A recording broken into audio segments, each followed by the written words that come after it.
Pessoal, a partir desse momento a nossa aula está sendo gravada, certo? Então vamos lá, para dar início à nossa aula de hoje. Eu estou dando continuidade na nossa apostila 3, das páginas 422, 423 em diante, certo? Aquilo que eu comecei na terça-feira. E eu estou falando de Grécia e do período arcaico grego, Atenas, tá? Hoje que é quinta-feira, dia 6/8, certo? Todo mundo vendo o quadro projetado?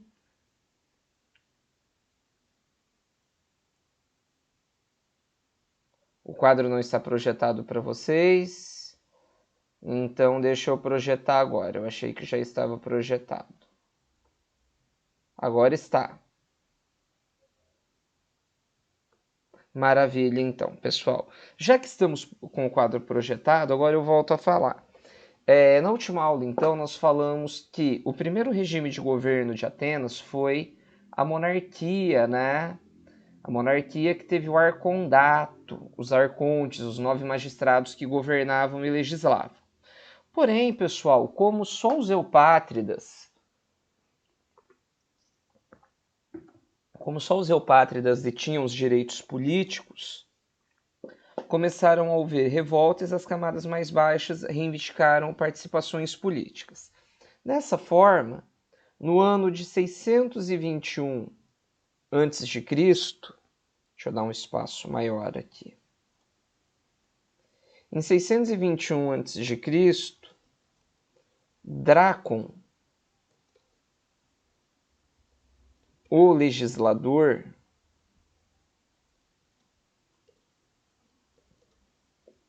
então agora nós vamos falar um pouquinho de Drácon, o legislador, assume o poder em Atenas e promove novas leis. Essas leis, pessoal, passaram a ser leis escritas. Por que você faz questão de destacar a ideia de leis escritas? Porque as leis escritas, pessoal, elas agora substituíam as leis que até então eram orais, ou seja, as leis que eram faladas, passadas de geração em geração, certo? Então agora a gente começa a ver as leis escritas. Essas leis elas começaram a ser escritas, começaram a ser positivadas, certo? Para que todos pudessem lê-las, para que ela se tornasse igual para todas, sem o quesito de interpretação, certo? Isso é importante. Na prática, não houveram mudanças significativas. Por quê? Pois estas leis eram extremamente severas e muitos dos crimes eram plausíveis, ou seja, tinham como consequência de pena de morte. Deixa eu arrumar o quadro para ficar mais fácil de vocês fazerem a leitura. Então, muitas dessas leis, pessoal, eram leis que puniam com a pena de morte. Essas leis ficaram conhecidas como leis draconianas, porque elas eram muito rígidas, certo? Até aqui, pessoal, conseguem entender o que foi Drácon? Conversem comigo. Até 2 minutinhos para vocês, pessoal, sem problema nenhum.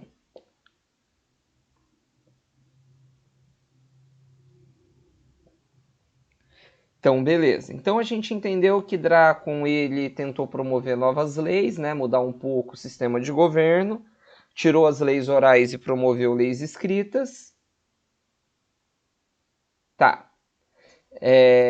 Então ele promoveu leis escritas e essas leis eram muito rígidas. Na prática, não houveram mudanças significativas, certo? Até aqui, então, posso dar seguimento?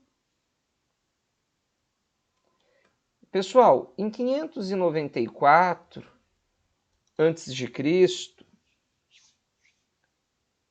o arconte, né, um legislador, Solon, também um legislador, é incumbido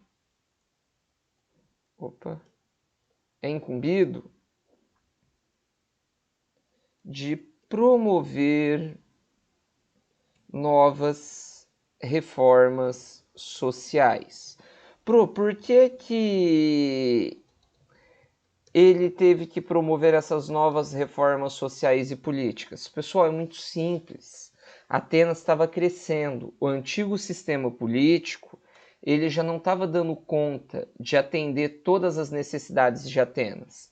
Então agora eles promoveram, só um minutinho, eles promoveram novas mudanças. Pode falar. Incumbido é encarregado, o responsável por fazer algo. Entendeu? Maravilha. Então, olha lá. Dentre as principais medidas promovidas por Solon, destaca-se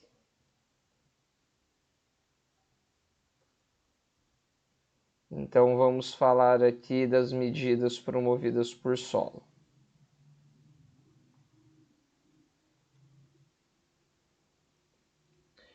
Então, pessoal, dentre as medidas promovidas por ele, a criação de uma república censitária. O que significa isso, a criação de uma república censitária? Que nós teríamos uma república em que o voto seria feito de acordo com a renda. Somente os mais ricos tinham o direito a voto. Outra proposta dele foi o fim da escravidão por dívidas. Então, aquele que se tornava escravo por dívidas deixaria de ser escravo por essa função. Claro que quem já havia se tornado escravo não deixaria de ser escravo, continuaria nessa condição. Certo? Então, o fim da escravidão por dívidas era o fim da escravidão por dívidas, não de forma retroativa. O que isso significa? Que quem já era escravo continuava como escravo. Outro ponto importante foi a devolução das terras confiscadas a antigos proprietários, ou seja, o direito de propriedade privada, certo? Outro ponto importante para nós é que durante a legislação de Solon houve ainda uma transformação. Qual, professor? Solon ainda promoveu a criação de 3 instituições. Quais eram elas, professor? Deixa eu criar aqui uma cor nova para nós.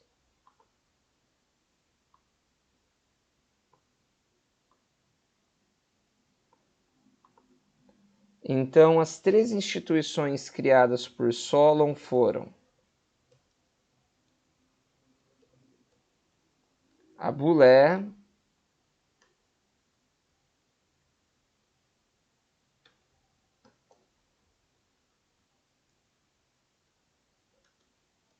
a eclésia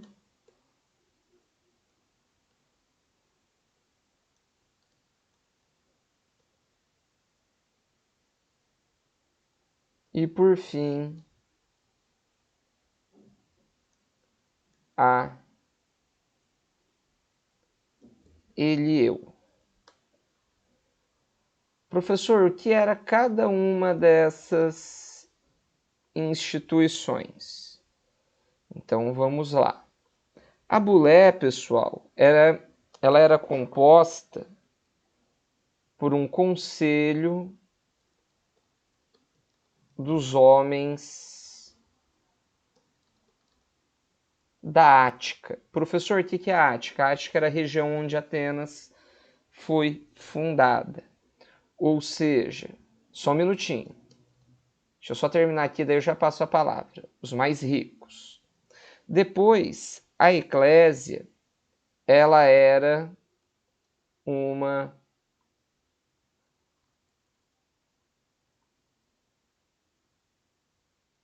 assembleia popular. Para a gente finalizar, existia ainda ele e eu, que era o Tribunal de Justiça, que julgava as leis, certo? Quem está falando comigo?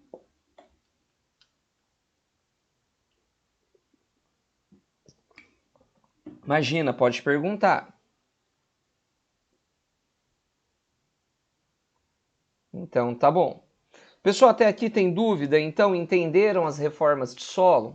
Olha o que ele faz. Ele promoveu transformações, criando uma república em que as pessoas votariam. Tudo bem que os mais pobres não votavam, mas ele já abriu um percentual de maior participação, proibiu a escravidão por dívidas, devolveu terras para aqueles que tinham perdido e ainda criou conselhos para que a população tivesse maior participação política. Certo? Conseguem entender isso? Tá tranquilo? Maravilha. Então, pessoal, para a gente continuar, olhem aqui o que eu vou trazer para vocês no momento.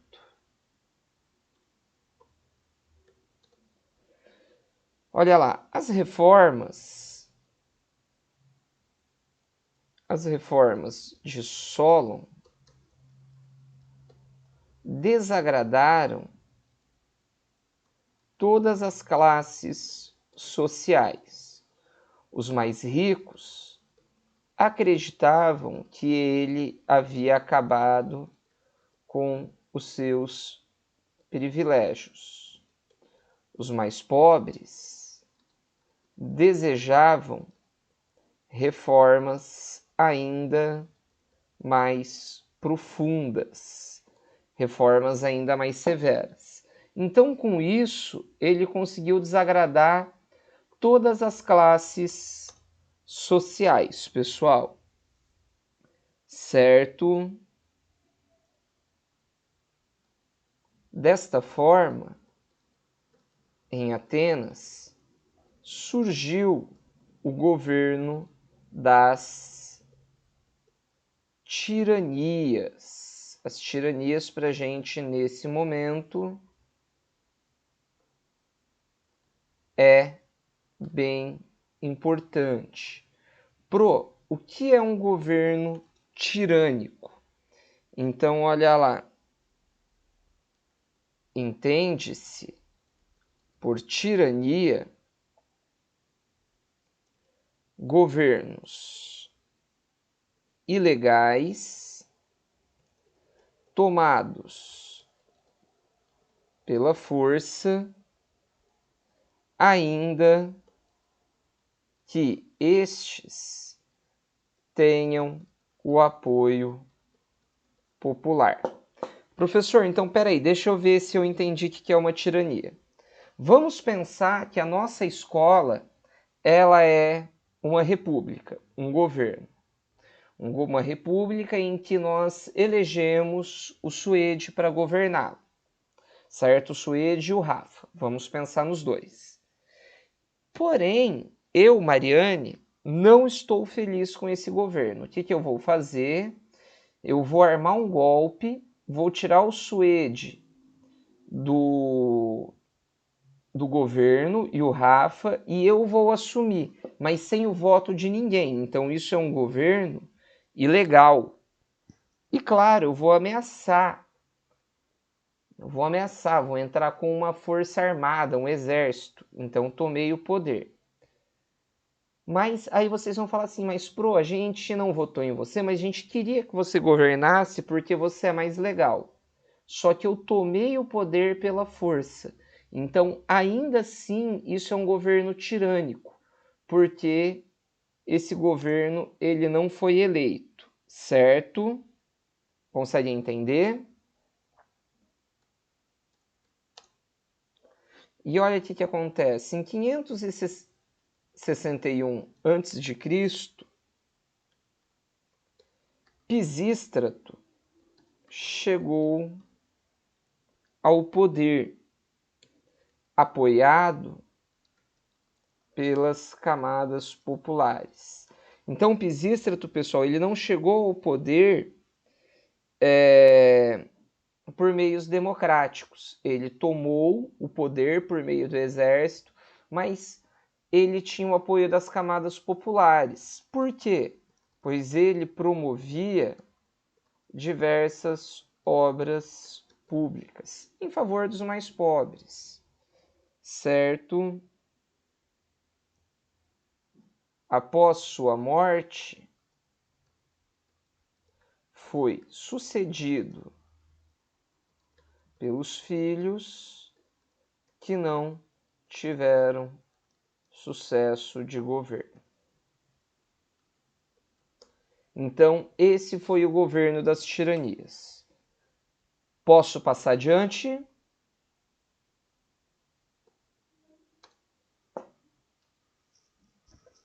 Então tá bom, vou aguardar um minutinho.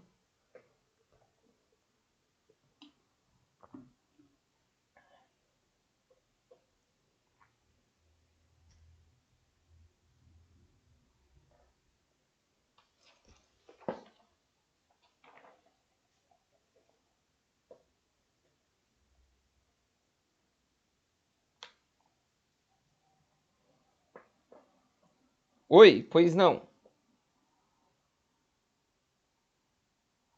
Vou postar ele depois das 10h30. Depois das 11, na verdade. Então, pessoal, para eu terminar a aula de hoje, nós vamos falar aqui de um outro ponto. Em 507 a.C.,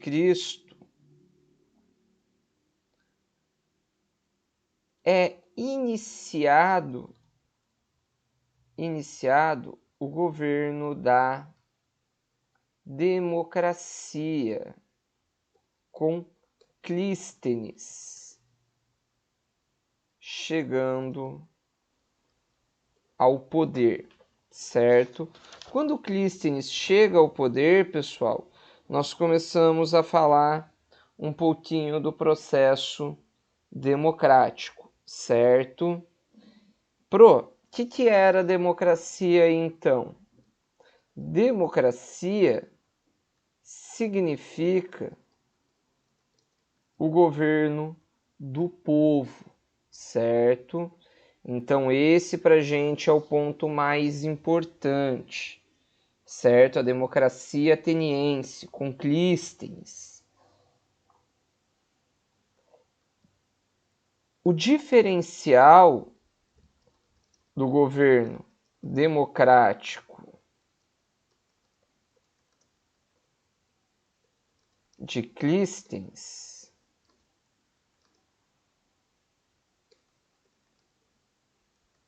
era a extensão do direito de cidadania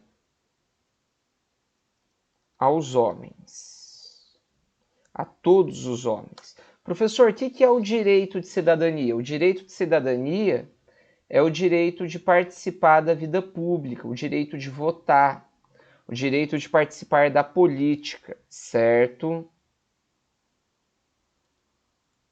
Tornaram-se cidadãos todos os homens que atendesse, pessoal, esses requisitos aqui. Quem passou a ser cidadão? Todos os homens que eram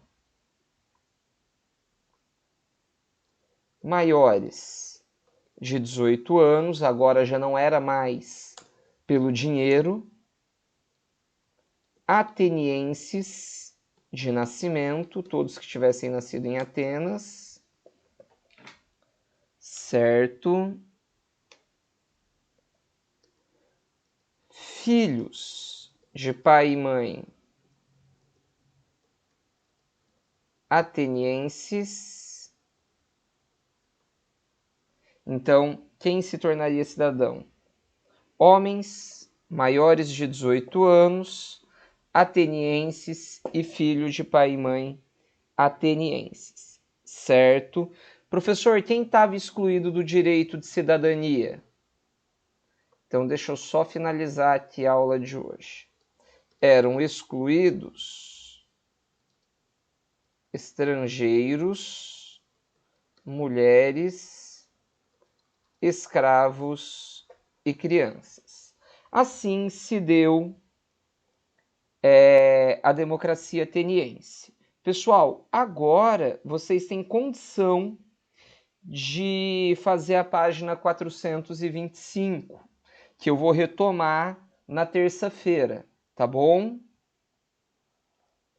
E aí eu finalizo por aqui o nosso conteúdo. Vocês ficaram com alguma dúvida?